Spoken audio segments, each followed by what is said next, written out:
ترتاح القلوب وتنزاح المتاعب والكروب وتنزل رحمة الغفار غيثا به تمحى المعاصي والذنوب وتنفتح البصائر بعد غين فتنكشف الغياهب والغيوب وينسى ظلم من ظلموا وتشفى جراح في الفؤاد لها ندور. ان الحمد للہ وحدہ والصلاة والسلام علی من لا نبی بعد اما بعد.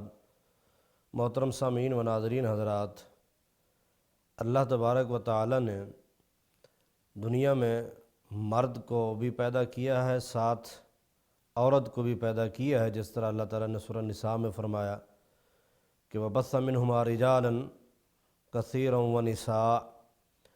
تو یہ زندگی کا جو پیریڈ ہے، اس کے اندر مرد اور عورت، خامد بیوی، یہ بیوی خامد کے لیے حیاتی کے اندر، زندگی کے اندر ایک پارٹنرشپ کی حیثیت رکھتی ہے.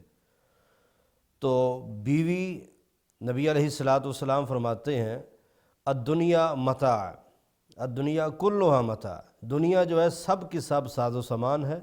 بہترین ساز و سامان، خیر متاع الدنیا المرأۃ الصالحہ، بہترین اگر کوئی ساز و سامان ہے پوری دنیا کا، سب سے بہترین ساز و سامان اگر کوئی ہے تو وہ عورت کو اتنا قیمتی بتایا گیا ہے.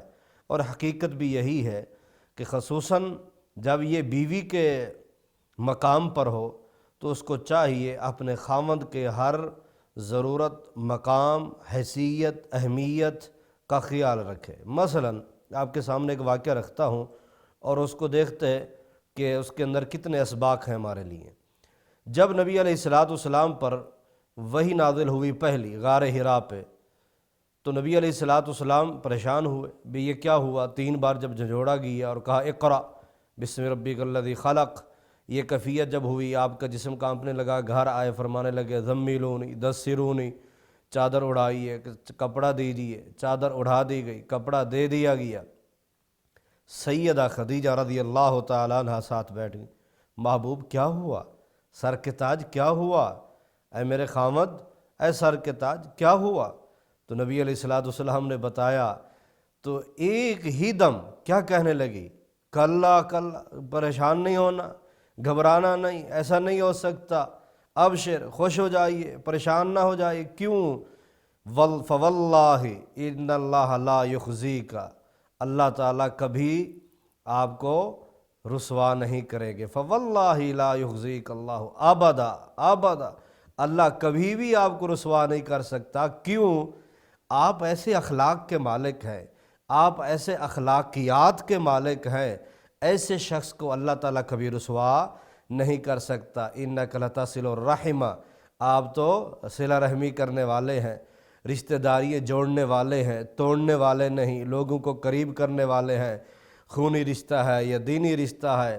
تو اب یہ ایک بیوی ہو کے، اب خامد اس پوزیشن میں ہے، پریشان حال ہے، بیوی کیا کہہ رہی؟ آپ ایسے، آپ ایسے، آپ رشتہ داریاں جوڑنے والے، انک لتصل الرحم، صلہ رحمی کرنے والے. حتیٰ کہ وہ اپنا آگے کیا فرمائے کہ آپ تحدث الحدیثہ، کہ آپ ہمیشہ تصدق الحدیثہ، آپ ہمیشہ سچ بولنے والے، کبھی جھوٹ نہیں بولا، کبھی لان نہیں کیا، کبھی تان نہیں کیا، کبھی آپ نے گالی نہیں دی. آپ کی زبان سچی، آپ کا کردار اچھا، آپ کا اخلاق اور اخلاقیات اچھے. حتیٰ کہ تحمل الکلہ، آپ لوگوں کا بوجھ اٹھاتے ہیں، ان کی پریشانیاں جب آپ کو سناتے ہیں، اچھے مشورے دیتے ہیں، آپ ان کے ساتھ تعاون کرتے ہیں. حتیٰ کہ آگے بھی فرمایا محبوب کیوں پریشان ہوتے ہو؟ آپ لوگوں کا وَتُعِينُ عَلَى نَوَائِبِ الْحَقِّ، آپ تو حق کے اندر جتنی بھی پریشانیاں مشکلات آتی ہیں ان کو جھیلنے والے ہو. تو یہ ساری چیزیں بتاتے بتاتے نبی علیہ السلام کو چند منٹوں کے اندر سکون آ گیا کہ ایک ایسی وفادار بیوی تھی، سمجھدار بیوی تھی، وہ سمجھ گئی کہ اب ایسی حالت میں خاوند کے ساتھ کیا کرنا چاہیے. کبھی کبھی ایسا ہوتا ہے، عورتیں جب خاوند کسی پریشانی میں آ جائے تو اپنا مقام بڑھانے کے لیے، اپنی ضرورت محسوس کرانے کے لیے موڈ بنا لیں گی، بے اب اسے پتہ چلے گا کہ میری کتنی ضرورت ہے۔ تو حالانکہ ایسا نہیں۔ دیکھیے جس کا کلمہ پڑھتے ہیں اس کی گھر، اور یہ بھی پہلی وحی کے بعد کا معاملہ ہے، سیدہ خدیجہ رضی اللہ تعالی عنہا نے کیسے کیسے نبی علیہ السلام کو مطمئن کیا، حتیٰ کہ وہ تقری الضیفہ، آپ تو مہمانوں کی عزت کرنے والے ہیں، مہمانوں کی خدمت کرنے والے ہیں، آپ کے اندر یہ خوبی ہیں، یہ خوبی، وتکسب المعدوم الغرض، یہ سب کچھ کہا جب تو پھر نبی علیہ السلام ٹھیک ہو کے بیٹھ گئے۔ پھر آگے کیا کیا؟ معاملہ سمجھ گئیں کہ معاملہ گمبھیر ہے، کسی عام ایرے غیرے کے ساتھ بات نہیں کرنی، ہاں لے کر سیدھے اس وقت کا جو ان کے ہاں بڑا عالم تھا ورقہ بن نوفل، اس کے پاس لے کے گئیں۔ یہ بھی سمجھداری ہے کہ یہ کیفیت کہاں بیان کرنی ہے۔ تو یہ خاتون ہے گھر میں، بیوی ہے، تو اسے چاہیے، کوئی دائی ہے، کوئی مہندس ہے، کوئی اچھا انجینئر، یعنی جو جس شعبے میں کام کر رہا ہے کیونکہ وہ بیوی اس کی پارٹنرشپ ہے، تو اسے چاہیے کہ وہ اپنے خاوند کے مقام کو دیکھے کہ میرے خاوند کا مقام معاشرے میں کتنا ہے، میرے خاوند کی عزت کتنا ہے۔ اگر دعوت دین کا کام ہے تو دائی کی حیثیت سے میرا خاوند کہاں کہاں متعارف ہے، کہاں کہاں جانا جاتا ہے، اور اس کو کیا کیا ضروریات ہوتی ہے، کیونکہ دعوت دین کے اندر دائی کے لیے بہت ساری مشکلات ہوتی ہیں۔ دائی نے عالم اسلام کے مناظر کو دیکھنا ہے، ظلم ہوتا ہے وہ بیان بھی کرنا ہے، اس ظلم کو سہنا بھی ہے، قوم کو اس کے بارے میں رہنمائی بھی دینی ہے، اور قوم کی فکر زیادہ ہوتی ہے کہ قوم تک جو میں نے علم سیکھا یہ کیسے پہنچایا جائے، قوم کی اصلاح کیسے ہو۔ اگر وہ قوم کے، عوام کے، لوگوں کے، امت مسلمہ کے مسائل پہ اگر توجہ دیتا ہے تو پھر پیچھے ایسا ہوتا ہے کبھی کہ گھر بجائے بیوی تعاون کرنے کی مشکلیں کھڑی کر دیتی ہے کہ داعی دین اپنا کام بھی نہیں کر پاتا، کیونکہ پیچھے اس کو گھر کے اندر مشاکل ہوتی ہیں۔ حالانکہ آپ دوسرا واقعہ سامنے رکھیں صحیح مسلم کا، اور صحیح بخاری میں بھی ہے، اس ٹائم صحیح مسلم کا میرے ذہن میں کھڑا ہے، سیدہ ام سلیم رضی اللہ تعالیٰ عنہ جب خاوند باہر سے آئے، جب گئے تھے، بیمار تھے بیٹے، بچہ چھوٹا گھر میں بیمار تھا، خاوند مزدوری کرنے گیا، محنت مزدوری کر کے جب شام کو گھر پلٹا، پوچھتا ہے میرے بچے کا، میرے جگر کا ٹکڑے کا کیا حال ہے؟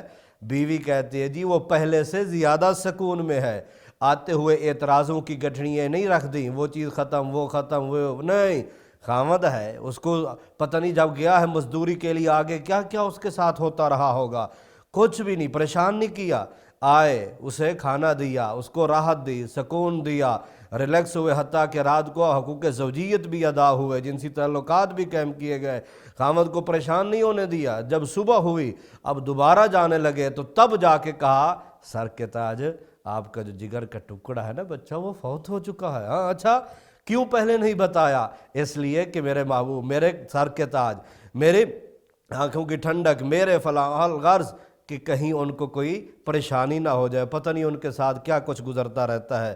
اسی لیے میرے محبوب نے کہا نا دنیا کلھا متاع خیر متاع الدنیا المرأۃ الصالحہ، بیوی کو چاہیے کہ اپنے خاوند کے ساتھ اچھے کاموں میں شانہ بشانہ وہ کھڑی رہے، پیچھے سپورٹ کرے اس کو، تاکہ خاوند کا مقام اور بلند ہو اور اپنے مشن میں مخلص ہو کر وہ اپنا پیغام دعوت دین کا آگے لوگوں تک پہنچا سکے، اور پیچھے بیوی کی وجہ سے اس کے لیے رسوائی کا سبب نہ بنے۔ اللہ تعالی ہم سب کو چاہیے توفیق دے ہم سب قرآن و سنت کی روشنی میں اپنی زندگی گزاریں۔